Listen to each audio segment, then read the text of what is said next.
अपने घरेलू परेशानियां, बच्चों की बीमारियां और दीगर दुख और गम लेकर हाजिर है। तू बेहतर जानता है मौला।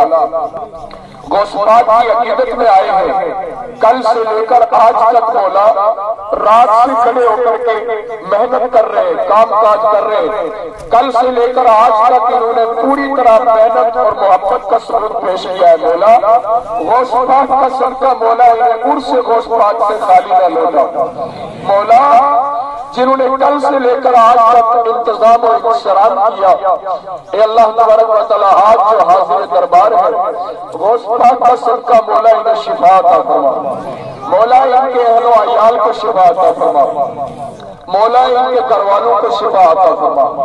मेरे मौला सरकार गौसपाक रज़ी अल्लाह तआला अन्हु ने फरमाया कि मुझसे मेरे अल्लाह ने वादा किया है कि क़यामत तक जो मेरा वसीला लेकर के दुआ करेगा, अब्दुल कादिर उसकी दुआ को कभी रद्द नहीं करूंगा। मौला तुझे गौसपाक रज़ी अल्लाह तआला अन्हु का वसीला इन सब के उठे हुए हाथ कबूल फरमा।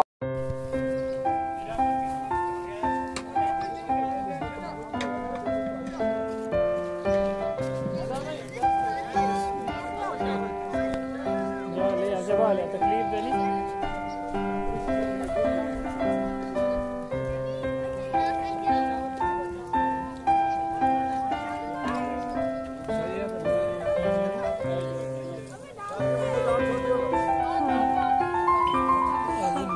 जान का छुट्टी इतनी जल्दी नहीं आती।